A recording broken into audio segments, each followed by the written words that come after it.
दोस्तों, पृथ्वी से बड़ी संख्या में कॉमेट्स टकराने वाले होते हैं, जिसकी वजह से पूरी दुनिया तबाह होने वाली होती है। इसी वजह से दुनिया भर में डर का माहौल बन जाता है और चारों ओर अफरा तफरी मच जाती है।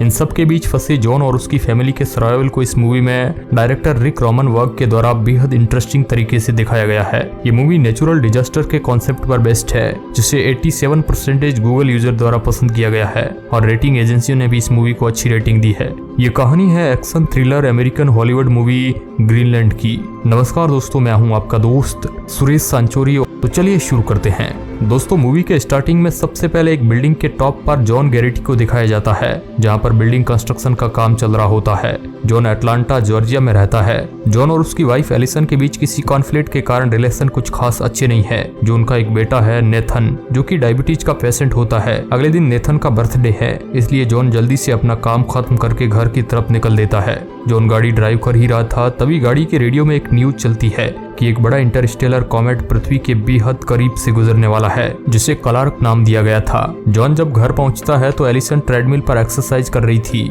जहां जॉन और एलिसन के बीच कुछ बातचीत होती है और दोनों डिसाइड करते हैं कि नेथन की खुशी के लिए वो अपने रिलेशन को एक और चांस देंगे। तभी वहां पर नेथन आ जाता है, जो कि जॉन को देखकर बहुत खुश हो जाता है। उसके बाद नेथन अपने फादर को उस कॉमेट के बारे में बताता है। इसके बाद जॉन की फैमिली अपने दोस्तों और पड़ोसियों के साथ मिलकर एक पार्टी ऑर्गेनाइज करते हैं, ताकि उस कॉमेट की पृथ्वी के नजदीक से गुजरने वाली लाइव वीडियो को एक साथ मिलकर देख सके। जॉन अपने बेटे नेथन के साथ पार्टी का सामान लेने ग्रोसरी स्टोर जाता है। स्टोर पहुंचकर वो देखते हैं कि यूएस आर्मी के कार्गो प्लेन्स की एक बहुत बड़ी फ्लीट नॉर्थ की ओर जा रही होती है। जॉन ये सब समझ नहीं पाता है और स्टोर के अंदर चला जाता है। शॉपिंग के दौरान जॉन के मोबाइल पर एक प्रेसिडेंशियल अलर्ट और प्री रिकॉर्डेड कॉल आती है, जिसमें उसे ये बताया जाता है कि जॉन और उसकी फैमिली को एक इमरजेंसी शेल्टर में ले जाने के लिए चुना गया है। जॉन इस मैसेज को देखकर घबरा जाता है और सीधे घर की तरफ निकल देता है। गाड़ी चलाते वक्त उसे मिलिट्री की बहुत सारी गाड़ियां दिखाई देती है। जॉन घर पहुंचकर देखता है कि उसके दोस्त और पड़ोसी वहां पर पहले से ही मौजूद होते हैं और टीवी पर लाइव ट्रांसमिशन देख रहे होते हैं। टीवी पर क्लार्क कॉमेट के टुकड़ों को अटलांटिक ओशन में गिरता हुआ दिखाया जाता है। तभी एक जोरदार धमाका होता है, जिसे देखने के लिए जॉन अपने घर से बाहर निकलता है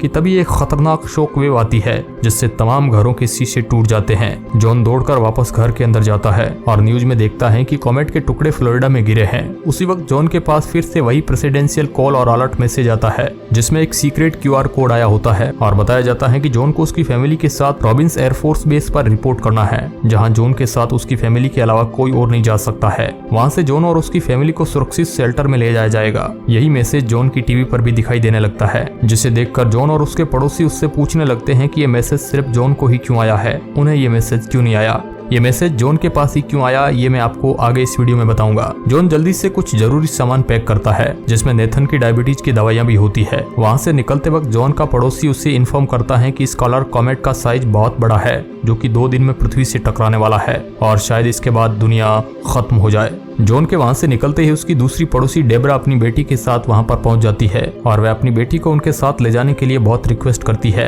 लेकिन जॉन अपनी वाइफ को बताता है कि हमारे साथ किसी और को ले जाने की परमिशन नहीं है। इस तरह से जॉन डेबरा की बेटी को अपने साथ लिए बिना ही वहां से निकल जाता है। एयरबेस की तरफ जाते हुए उन्हें रास्ते पर बहुत सारा ट्रैफिक मिलता है, इसलिए जॉन अपना रास्ता बदल देता है, पर थोड़ा आगे जाते ही फिर उसी तरह से ट्रैफिक जाम मिलता है। इसलिए जॉन और उसकी फैमिली वहां से पैदल ही निकल पड़ते हैं, क्योंकि बेस अब वहां से ज्यादा दूर नहीं था। इधर नेथन की दवाइयां भूल से गाड़ी के फर्श पर ही गिर जाती है, जिससे दवाइयां गाड़ी में ही छूट जाती है। एयरबेस के गेट पर पहुंचते ही जॉन के पास पहले से मौजूद क्यूआर कोड को स्कैन करके उन्हें अंदर छोड़ दिया जाता है और साथ ही उनकी कलाई पर गवर्नमेंट का रिस्ट बैंड भी बांध दिया जाता है। अंदर पहुंचते ही उन्हें सेना की तरफ से कुछ बैग दिए जाते हैं और बताया जाता है कि अपना जरूरी सामान इन बैग्स में रख कर ले आए। सामान उस बैग में रखते समय उन्हें पता चलता है कि नेथन की दवाइयां गाड़ी के अंदर ही छूट गई है। जॉन दवाइयां लेने के लिए परमिशन लेकर वहां से बाहर चला जाता है। इधर एलिसन और नेथन उसका वेट कर रहे होते हैं।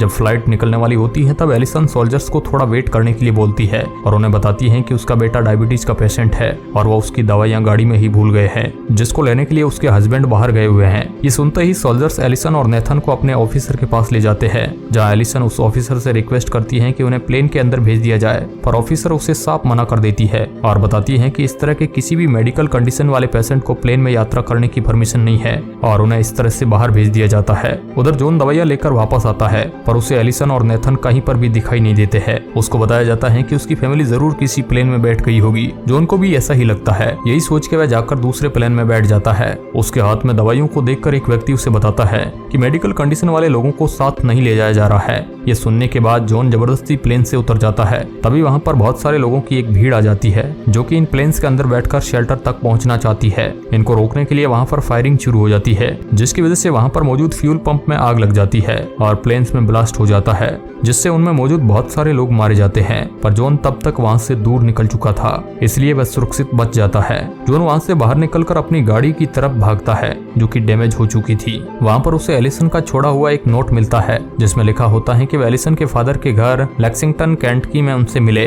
दूसरी तरफ एलिसन नेथन की दवाइयों के लिए एक स्टोर में जाती है जहाँ पहले से ही लूट मची होती है। तभी स्टोर के अंदर कुछ और लोग भी घुस जाते हैं और फायरिंग शुरू कर देते हैं। एलिसन किसी तरह से अपनी जान बचाते हुए वहाँ से बाहर निकलती है। तब उसे वहाँ पर एक कपल रॉल्फ और जोडी मिलते हैं जो एलिसन को लिफ्ट देने के लिए राजी हो जाते हैं। दूसरी तरफ जॉन एक बिल्डिंग की छत पर चला जाता है ताकि उसे नेटवर्क मिल जाए और वह एलिसन से बात कर सके और जल्दी ही कॉल कनेक्ट हो जाती है। पर बात शुरू होते ही कॉल डिस्कनेक्ट हो जाती है। तभी जॉन को आसमान से गिरते हुए कॉमेट का एक टुकड़ा दिखाई देता है जो करीब ही शहर में कहीं गिरता है। उधर रॉल्फ और जोडी को एलिसन से बातों बातों में पता चलता है कि एलिसन और उसकी फैमिली को शेल्टर में ले जाने के लिए चुना गया था। इसके बाद रॉल्फ गाड़ी को रोक देता है और एलिसन को घसीटते हुए बाहर लाता है और उसका रिस्ट बैंड छीन लेता है। उसके बाद नेथन को किडनैप करके वहां से चला जाता है। उधर जॉन किसी ट्रक में बैठकर सफर कर रहा होता है जहां उसे ट्रक में एक लड़का मिलता है जिसका नाम कॉलिन होता है जो जॉन को बताता है कि यूएस आर्मी रिफ्यूजी लोगों को ग्रीनलैंड में बने एक बंकर में ले जा रही है। कॉलिन आगे बताता है कि यूएस गवर्नमेंट बस सेलेक्टेड लोगों को ही अपने साथ शेल्टर में ले जा रही है जैसे कि इंजीनियर्स, डॉक्टर्स और ऐसे काबिल लोग जो दुनिया के तबाह होने के बाद फिर से उसे बसा और बना सके।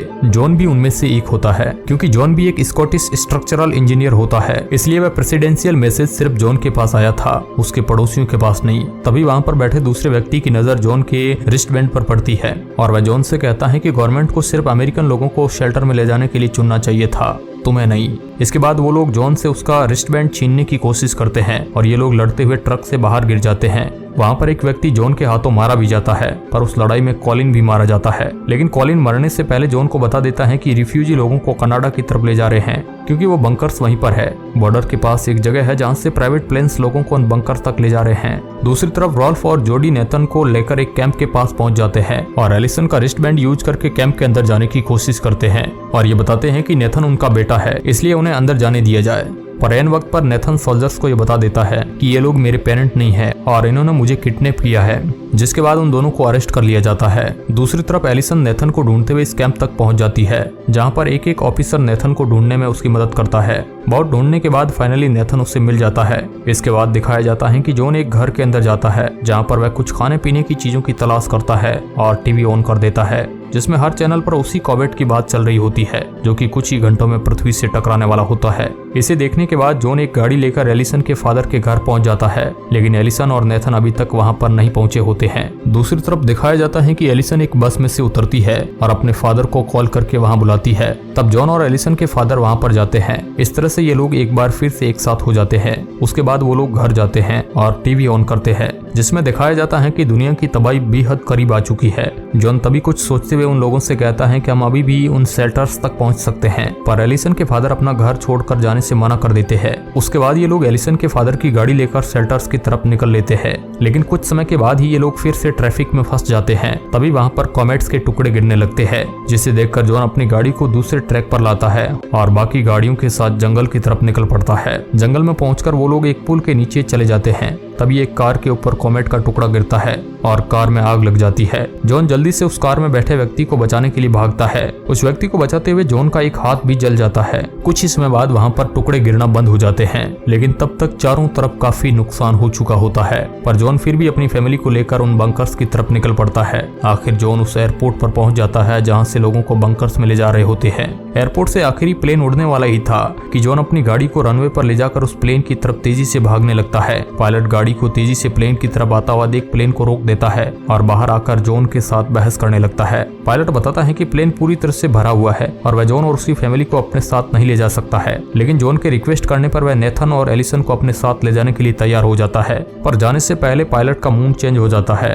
और वह जॉन को भी प्लेन के अंदर ले लेता है। प्लेन उड़ान भरता है और कुछ घंटों बाद ग्रीनलैंड के करीब पहुंच जाता है। तभी वहां पर एक कॉमेट का टुकड़ा गिरता है जिसमें से एक शॉक वेव उठती है, जिसकी वजह से प्लेन क्रैश कर जाता है और दोनों पायलट मारे जाते हैं। तभी जॉन करीब से गुजर रहे एक मिलिट्री प्लेन को देख लेता है। इसके बाद जॉन अपनी फैमिली और बाकी लोगों के साथ करीबी एयरबेस पर पहुंच जाता है, जहां पर उन लोगों को क्लार्क कॉमेट पृथ्वी के एटमॉस्फेयर में एंटर करते हुए दिखाई देता है। सब लोग भागकर जल्दी से बंकर्स के अंदर चले जाते हैं और ये कॉमेट पृथ्वी से टकरा जाता है। और फिर कॉमेट के पृथ्वी से टकराने के 9 महीने बाद दिखाया जाता है कि दुनिया भर के शहर तबाह हो चुके हैं और खंडहर में बदल चुके हैं, जबकि ग्रीनलैंड में बच जाने वाले लोग दुनिया के बाकी लोगों से कांटेक्ट करना शुरू कर देते हैं। इसके बाद बंकर्स के गेट धीरे धीरे खोल दिए जाते हैं और बंकर में रह रहे लोग बाहर आकर पूरी तरह से तबाह हो चुकी दुनिया की पहली झलक देखते हैं। पर तभी उन लोगों को चिड़ियों का उड़ता हुआ एक जोड़ा दिखाई देता है, जिसे देखकर वो लोग खुश हो जाते हैं और उन्हें जीवन की एक नई उम्मीद नजर आती है। इसके बाद वो जगह दिखाई जाती है जहां ये कॉमेट्स टकराए थे। इसके बाद दिखाया जाता है कि ग्रीनलैंड के लोगों का बाकी लोगों के साथ रेडियो कॉन्ट्रैक्ट हो जाता है और जिसमें बताया जाता है कि पृथ्वी का एटमॉस्फेयर धीरे धीरे साफ हो रहा है और ये दुनिया पूरी तरह से तबाह होने से बच जाती है। इस तरह से इस मूवी का द एंड होता है। उम्मीद है आप लोगों को इस मूवी की एक्सप्लेनेशन पसंद आई होगी। अगर अच्छी लगी है तो अपने दोस्तों के साथ साझा जरूर करिएगा। वीडियो के अंत तक बने रहने के लिए आपका बहुत बहुत धन्यवाद।